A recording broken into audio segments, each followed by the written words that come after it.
આગળના પ્રશ્ન તરફ વધીએ. 51મો પ્રશ્ન છે. હલકા પ્રકારની વસ્તુઓનું બીજા નામની વાત છે ભાઈ. તો હલકા પ્રકારની વસ્તુઓને બીજા કયા નામથી ઓળખવામાં આવે? તો હલકા પ્રકારની વસ્તુને યાદ રાખજો, સર રોબર્ટ ગિફન દ્વારા ભાઈ, સર રોબર્ટ ગિફન દ્વારા સૌથી વધારે કામગીરી આમના દ્વારા થઈ, એટલે એના નામ ઉપરથી હલકા પ્રકારની વસ્તુને ગિફન વસ્તુ કહે છે. કઈ વસ્તુ કહેવાય? ગિફન વસ્તુ કહેવાય છે. માંગની મૂલ્ય સાપેક્ષતાના કેટલા પ્રકારો હોય છે? તો માંગની મૂલ્ય સાપેક્ષતાના 5 પ્રકાર પડે છે. કેટલા પ્રકાર પડે ભાઈ? 5 પ્રકાર પડે છે. ખાસ યાદ રાખજો. કિંમત અને માંગ વચ્ચે કેવો સંબંધ છે? કિંમત અને માંગ વચ્ચે ભાઈ વ્યસ્ત સંબંધ છે. કેવો સંબંધ છે? વ્યસ્ત સંબંધ છે. પૂરક વસ્તુઓ કેવી હોય છે? તો ભાઈ પૂરક વસ્તુઓ એકબીજા સાથે જોડાયેલી હોય છે. કેવી હોય? પૂરક વસ્તુઓ એકબીજા સાથે જોડાયેલી હોય. એટલે કે એક વસ્તુ હોય તો પણ ચાલે, બીજી વસ્તુ હોય તો પણ ચાલે. કઈ રીતના? તો એની વાત કરીએ આપણે. પૂરક વસ્તુની ચર્ચા વિચારણા કરતા હતા. પૂરક વસ્તુઓ એકબીજા સાથે કેમ હોય ભાઈ? જોડાયેલી હોય.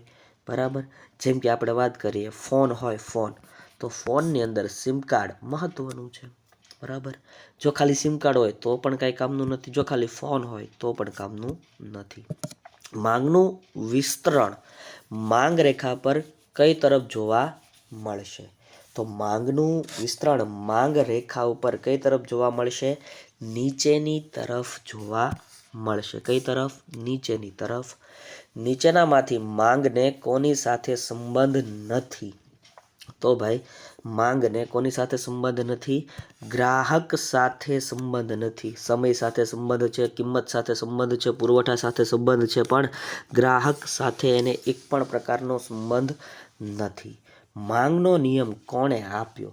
તો ભાઈ માંગનો નિયમ પ્રોફેસર આલ્ફ્રેડ માર્શલ દ્વારા આપવામાં આવ્યો ભાઈ. પ્રોફેસર આલ્ફ્રેડ માર્શલ દ્વારા આપવામાં આવ્યો. વસ્તુની કિંમત ખૂબ ઊંચી હોય તો ધનિક વર્ગ દ્વારા થતી પ્રતિષ્ઠા મૂલ્ય ધરાવતી વસ્તુઓની માંગ કેવી હોય છે?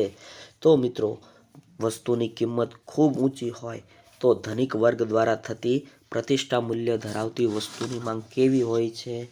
વસ્તુની માંગ વધુ હોય છે ભાઈ. કેવી હોય ભાઈ? વધુ હોય છે. ખાસ યાદ રાખજો. વસ્તુની માંગ પર સૌથી વધુ અસર કરનાર નિર્ણાયક પરિબળ કયું છે? તો વસ્તુની માંગ ઉપર સૌથી વધારે અસર કરનાર અને નિર્ણાયક પરિબળ કયું છે? વસ્તુની કિંમત. કયું પરિબળ છે ભાઈ?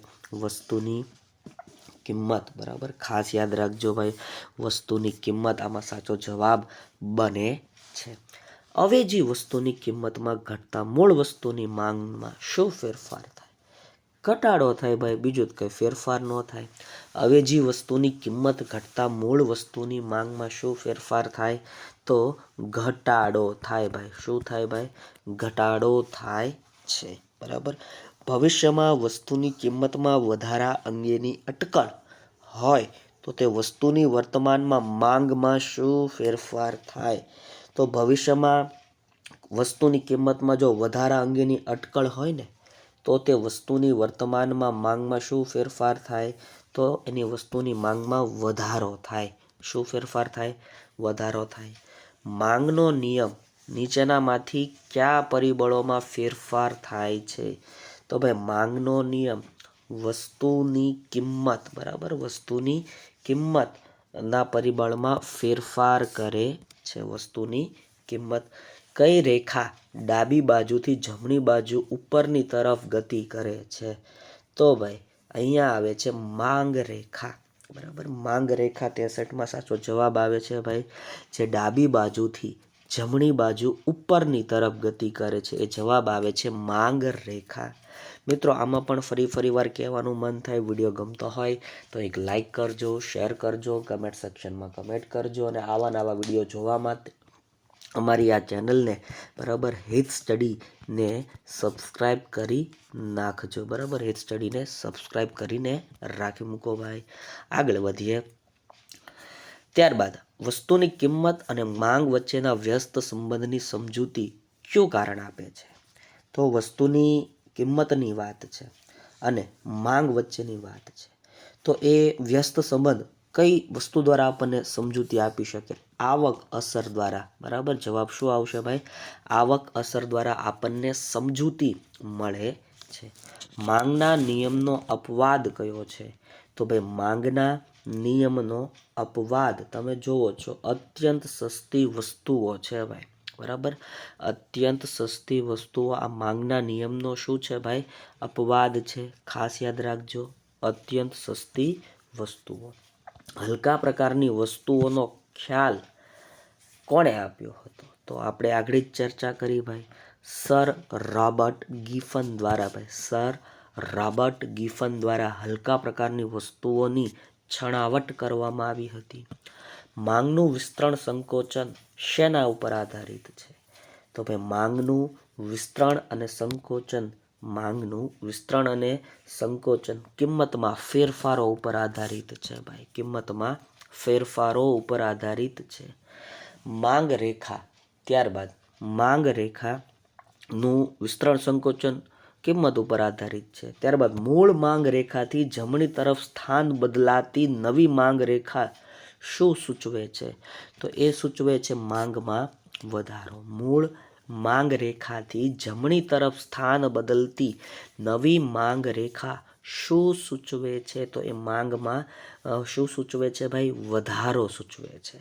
આવો નવો સવાલ 69, મૂળ માંગ રેખાથી ડાબી તરફ અથવા ડાબી બાજુના તરફ સ્થાન બદલતી નવી માંગ રેખા શું સૂચવે છે? તો એ માંગમાં ઘટાડો સૂચવે છે. એ શું સૂચવે છે? માંગમાં ઘટાડો સૂચવે છે.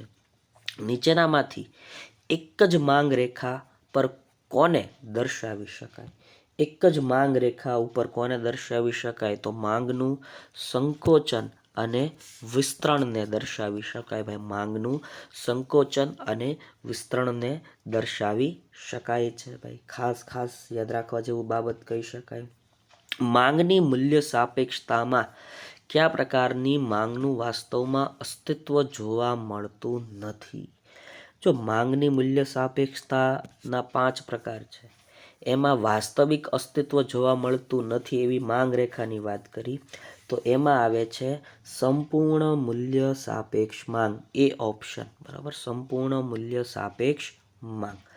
સંપૂર્ણ મૂલ્ય સાપેક્ષ માંગ રેખા કેવી હોય છે? આડી ધરીને સમાંતર હોય. કેવી હોય ભાઈ? આડી ધરીને સમાંતર જોવા મળે છે. સંપૂર્ણ મૂલ્ય અનપેક્ષ માંગનો આંક કેટલો હોય છે? તો સંપૂર્ણ મૂલ્ય અનપેક્ષ માંગનો આંક 0 હોય છે ભાઈ. કેટલો હોય છે? 0 હોય છે.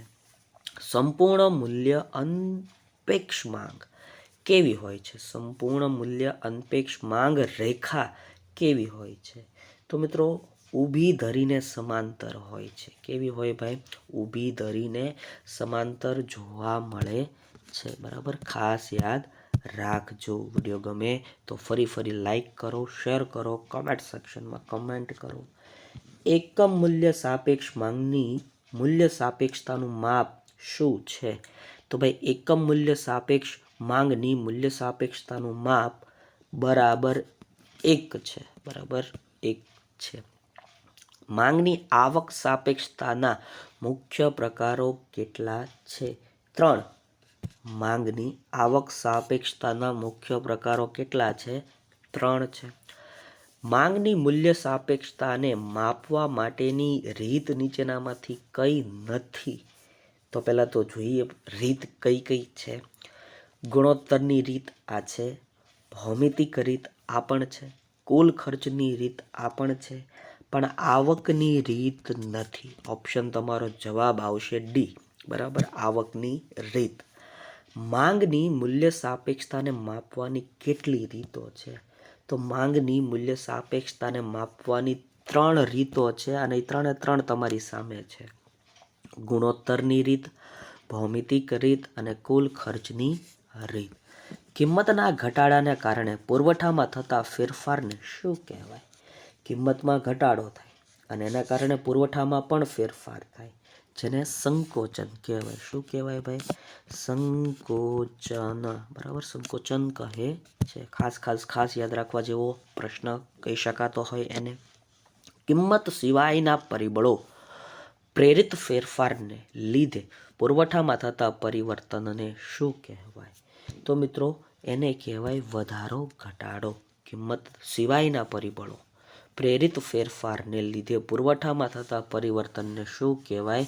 વધારો ઘટાડો. વસ્તુની કિંમત અને પુરવઠા વચ્ચે કેવો સંબંધ છે? તો વસ્તુની કિંમત અને પુરવઠા વચ્ચે સમાન સંબંધ છે ભાઈ. સમાન છે ભાઈ. કેવો સંબંધ છે? સમાન છે. શું ઘટે? તો નફાનું પ્રમાણ ઘટવાથી પુરવઠા ઘટાડવામાં આવે છે. ભાઈ કિંમત ઘટે. કિંમત ઘટે તો નફાનું પ્રમાણ ઘટવાથી પુરવઠો ઘટાડવામાં આવે છે. જથ્થો કુલ પુરવઠા કરતાં કેવો હોય છે? તો જથ્થો છે ને એ કુલ પુરવઠા કરતાં ભાઈ કેવો હોય? વધુ હોઈ શકે છે. વધુ હોઈ શકે છે. ભાવ સપાટીની વાત આવશે, ભવિષ્યની થોડીક વાત આવશે. ભવિષ્યમાં ભાવો વધવાની અટકળ હોય તો પેઢીના વર્તમાન પુરવઠામાં કેવો ફેરફાર થાય? તો પેઢી વર્તમાન પુરવઠો ઘટાડે અને સંગ્રહ કરે. ભવિષ્યમાં જ્યારે માંગ વધી જાય, બરાબર, ભાવ વધી જાય ત્યારે એ પુરવઠોને બજારમાં વેચવા માટે મૂકી દે. એટલે વર્તમાનમાં શું અસર થાય? તો ઘટાડે છે. બરાબર, આ સાચો જવાબ આવશે. ઘટાડે છે. ચોક્કસ સમયે ઉપલબ્ધ સાધન દ્વારા જેટલા પ્રમાણમાં વસ્તુઓ ઉત્પન્ન થાય તેને શું કહે છે?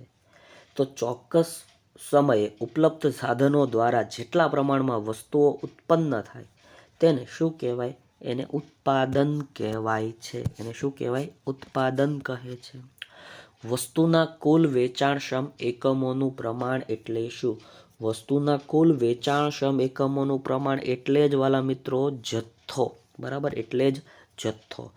વસ્તુના તમામ એકમો પ્રવર્તમાન કિંમતે ઉત્પાદક વેચવા તૈયાર ન હોય, બરાબર, તો તેને શું કહેવાય? તો મિત્રો એને જ કહેવાય જથ્થો. બરાબર, એને જ કહેવાય જથ્થો. પુરવઠો જથ્થા કરતાં કેટલો હોઈ શકે? તો પુરવઠો એ જથ્થા કરતાં કેવો હોઈ શકે ભાઈ? વધુ હોઈ શકે. પુરવઠો એ જથ્થા કરતાં વધુ હોઈ શકે છે. સામાન્ય રીતે કિંમત અને પુરવઠા વચ્ચે કેવો સંબંધ છે? તો કિંમત અને પુરવઠા વચ્ચેનો સંબંધ કીધો ભાઈ. બરાબર, તો કેવો હોઈ શકે ભાઈ? તો એમના વચ્ચે સીધો સંબંધ છે. જો કિંમત વધે, પુરવઠો વધે. કિંમત ઘટે, પુરવઠો ઘટે. એટલે સીધો સંબંધ છે. પુરવઠોની વાત કરતાં પુરવઠા રેખાના ઢાળ કેવો હોય છે? આવો સવાલ છે. તો પુરવઠા રેખાનો ઢાળ ધન હોય છે, અથવા ઘન કહેતા હશો, પણ ધન યાદ રાખવાનું ભાઈ. વસ્તુના ભાવો ભવિષ્યમાં વધશે તેવી અટકળ થાય તો ઉત્પાદક વર્તમાનમાં તે વસ્તુનો પુરવઠો બજારમાં કેટલો મૂકશે? બરાબર, તો બજારમાં એનો પુરવઠો તે ઓછો મૂકશે ભાઈ. બરાબર, ઓછો મૂકશે. વસ્તુનું ઉત્પાદન કરતી પેઢીઓની સંખ્યામાં વધારો થતાં વસ્તુના પુરવઠામાં શું ફેરફાર થાય? તો મિત્રો વસ્તુનો પુરવઠો વધશે. બરાબર, વસ્તુનો પુરવઠો વધશે. રાજકીય સ્થિરતા હોય, કાયદો હોય અને વ્યવસ્થા જળવાય તો પુરવઠામાં શું અસર થાય? તો પુરવઠો ભાઈ વધે. બરાબર, પુરવઠામાં શું થાય ભાઈ? વધારો જ જોવા મળે. મહત્તમ નફો મેળવવાનો આશય કોનો હોય છે? મહત્તમ નફો મેળવવાનો આશય ઉત્પાદકનો હોય છે. કિંમત પ્રેરિત ફેરફારને લીધે પુરવઠામાં પરિવર્તન આવે તેને શું કહે છે? તો મિત્રો એને વિસ્તરણ અને સંકોચન કહેવાય. એને શું કહેવાય? વિસ્તરણ અને સંકોચન કહેવાય. કિંમત સિવાયના પરિબળોના ફેરફારના લીધે પુરવઠામાં પરિવર્તન આવે તેને શું કહેવાય? તો મિત્રો એને વધારો ઘટાડો કહેવાય. એને શું કહેવાય? વધારો ઘટાડો કહેવાય. ઉત્પાદન ખર્ચ ઘટે તો વસ્તુના પુરવઠામાં શું ફેરફાર થાય? ઉત્પાદન ખર્ચ ઘટે તો વસ્તુના પુરવઠામાં શું ફેરફાર થાય? વધારો થાય છે ભાઈ. કઈ બાબત પુરવઠા માટે મહત્વની નથી?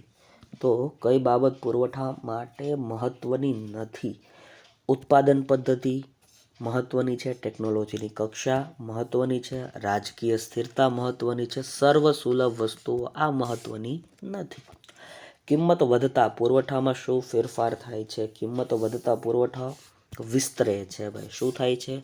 વિસ્તરણ થાય છે. સરેરાશ ખર્ચની રેખાનો આકાર કેવો હોય? તો સરેરાશ ખર્ચની રેખાનો આકાર યુ આકાર જેવો જોવા મળે. વિડીયો ગમ્યો હોય તો એક લાઈક કરો, શેર કરો, કમેન્ટ સેક્શનમાં કમેન્ટ કરો.